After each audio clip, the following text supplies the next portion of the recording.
नमस्कार।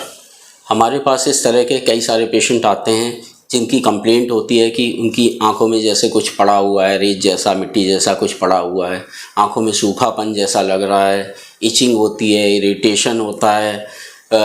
कई बार उनको लगता है कि आंखों में फ्रेशनेस नहीं है, उनमें तकलीफ़ रहती है, खुजली होती है। तो इस तरह की बहुत सारी कंप्लेंट लेकर आते हैं। कई बार उनको आंखों में ज़्यादा पानी भी आता हुआ महसूस होता है। तो ये सब चीज़ें आँखों में सूखेपन की वजह से या ड्राइनेस की वजह से हो सकती हैं। इसके कई सारे कारण होते हैं और उन कारण के हिसाब से ही इसका इलाज करना पड़ता है। केवल आई ड्रॉप्स ही इसका ट्रीटमेंट नहीं है। आई ड्रॉप्स भी अगर देनी पड़ती हैं तो उसकी वजह से उसके कारण को ढूंढकर उसका इलाज करना पड़ता है। सामान्य तौर पे क्या होता है, हमें समझना पड़ेगा कि ये सूखापन क्यों हो रहा है, किस वजह से हो रहा है। ये आँख में कुछ ग्लैंड्स होती हैं जो आँख का पानी या आंसू बनाती हैं, जो आँख के ऊपर फैलकर उसको सूखने से बचाता है, उसको मॉइस्ट रखता है और इन सब तकलीफ़ों से दूर रखने में, लुब्रिकेशन देता है, दूर रखने में सहायता करता है। तो ग्लैंड्स जब पानी बनाती हैं तो जो परत रहती है, आईलिड्स रहती हैं, उसके ब्लिंक की वजह से वो उसके ऊपर फैल जाता है। वो प्रोडक्शन में भी सहायता करती हैं, उसको फैलाने में भी सहायता करती हैं। वो उसके ऊपर पानी फैल जाता है और सूखेपन से बचाता है। इसके अलावा जो टीयर फिल्म या आंसू की लेयर या टीयर फिल्म होती है, उसमें कुछ कंपोनेंट्स भी रहते हैं जो उसको जल्दी इवेपोरेट होने से, उसको जल्दी उड़ने से उसको बचाते हैं। तो कई बार क्या होता है कि अगर इस तरह के मैकेनिज़्म में कुछ परेशानी आती है आंसू के बनने में, या उसको वो जल्दी इवेपोरेट हो जाता है, तो इसमें जो परेशानियां होती हैं उसकी वजह से आंखों में सूखापन आता है, जिसको ड्राई आइज़ कहते हैं। अब इसके मुख्य रूप से दो तरह के कारण होते हैं। या तो आंसू कम बन रहे हैं, जो कई वजह से हो सकता है, जैसे कि उम्र की वजह से हो सकता है, उम्र बढ़ने पर हो सकता है, कुछ बीमारियों में हो सकता है, जैसे डायबिटीज़ है, आर्थराइटिस है। इसके अलावा कुछ हार्मोनल चेंजेस जब होते हैं लेडीज़ में, उसमें हो सकता है, जैसे मीनोपॉज के बाद हो सकता है, या प्रेगनेंसी के समय, या और कंडीशंस जिसमें हार्मोन्स उनका वेरिएशन हो रहा है। इसके अलावा कुछ मेडिसिन्स की वजह से भी हो सकता है, जैसे खांसी की दवा चल रही है या कुछ और दवाइयाँ चल रही हैं, उन दवाइयों की वजह से भी इसमें आंसू कम बन सकते हैं। इसके अलावा दूसरी कंडीशन होती है, आंसू तो बन रहे हैं लेकिन वो उतनी देर तक रह नहीं पाते, उतनी देर तक स्टेबिलिटी उनकी नहीं रहती है, वो इवेपोरेट हो जाते हैं।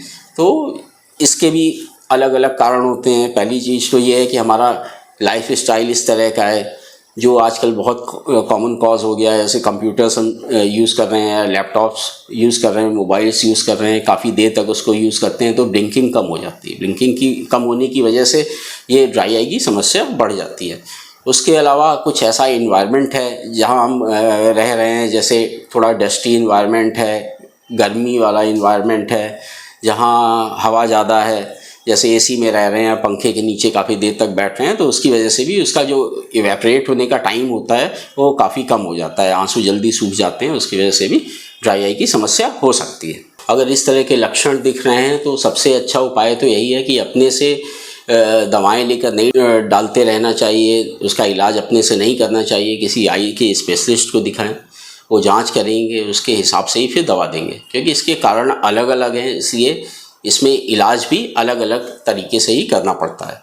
अगर किसी वजह से आपको केवल उसका प्रोडक्शन कम हो रहा है, कुछ परेशानी कम है, जैसे माइल्ड ड्राइनेस ही है, तब तो केवल लुब्रिकेटिंग आई ड्रॉप से काम चल जाता है। सीएमसी की कोई ड्रॉप्स ले सकते हैं, या थोड़ा सा ज़्यादा अगर बढ़ रहा है तो सोडियम हाइलोरोनेट या और आई ड्रॉप्स आती हैं, उनको यूज़ कर सकते हैं। इसके अलावा कंडीशन के हिसाब से इलाज करना पड़ता है। अगर कोई सेकेंडरी इन्फेक्शन है तो एंटीबायोटिक्स भी आपके आई स्पेशलिस्ट दे सकते हैं। इसके अलावा एंटी इन्फ्लेमेटरी मेडिसिन्स भी दी जा सकती हैं, जिससे पेशेंट को आराम मिले। अगर लाइफ स्टाइल इस तरह की है आपकी, जिसमें ड्राई इन्वायरमेंट है, एसी ज़्यादा यूज़ कर रहे हैं, पंखा ज़्यादा यूज़ कर रहे हैं, तो कोशिश करनी चाहिए कि उसको थोड़ा सा अवॉइड करें। उसके जो एयर आ रही है उसके ब्लो में सीधे ना रहें, उसके डायरेक्शन में सीधे ना बैठें। इसके अलावा आई स्पेशलिस्ट को ये भी देखना होता है कि किसी बीमारी की वजह से ये सब तो नहीं हो रहा है। अगर किसी बीमारी की वजह से हो रहा है तो वो इन्वेस्टिगेशंस की भी ज़रूरत इन कंडीशंस में पड़ सकती है, ये जानने के लिए कि क्या कारण है जिसकी वजह से ड्राइनेस हो रही है।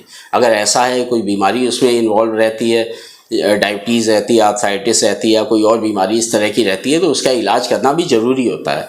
नहीं तो फिर आप केवल दवा ही डालते रह जाएंगे, बार बार थोड़े थोड़े समय में उसको लंबे समय तक यूज़ करेंगे, तब भी थोड़े समय तक तो उसको उसमें रिलीफ मिलेगा, लेकिन उसके बाद फिर से वही परेशानी हो जाएगी। इसलिए उसका कारण जानकर उसका इलाज करना ज़रूरी होता है, नहीं तो फिर परेशानी वैसी ही बनी रहेगी, तकलीफ़ वैसी ही बनी रहेगी। इसके अलावा अगर आंसू जल्दी उड़ रहे हैं, टीयर फिल्म जल्दी उसमें इवेपोरेट हो जा रही है, तो ये कई बार ऑयल की लेयर की कमी की वजह से या लिपिड लेयर की कमी की वजह से हो सकता है। जो बेसिकली मेबोमिन ग्लैंड होती हैं उसके डिसफंक्शन की वजह से होता है।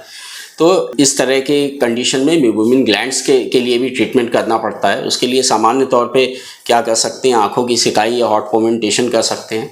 किसी टॉवेल को लेकर उसको गर्म पानी है उसमें डुबाकर थोड़ा सा गर्म हो, इतना हल्का गर्म हल्का गीला हो जिससे कि आंखें ना जलें, उससे सिकाई कर सकते हैं। सिकाई करने का भी अपना अलग तरीका रहता है कि उस कपड़े से उसको ऊपर से नीचे ऐसे हल्का दबाते हुए, हल्के गर्म और हल्के गीले कपड़े से उसको सिकाई करते हैं, दबाते हुए नीचे की तरफ, ऊपर से नीचे या नीचे से ऊपर ऐसे दबाते हुए।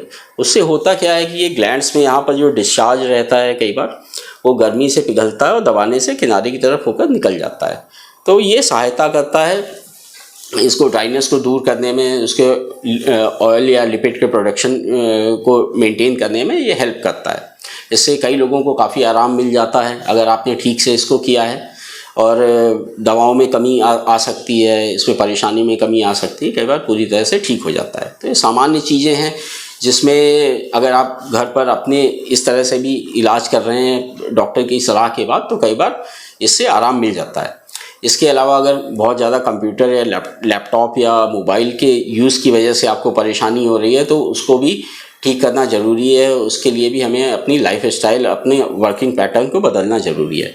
जैसे बहुत लंबे समय तक उसको यूज़ ना करें, क्योंकि ज़्यादा लंबे समय तक यूज़ करते हैं तो ब्लिंकिंग उसमें कम हो जाती है।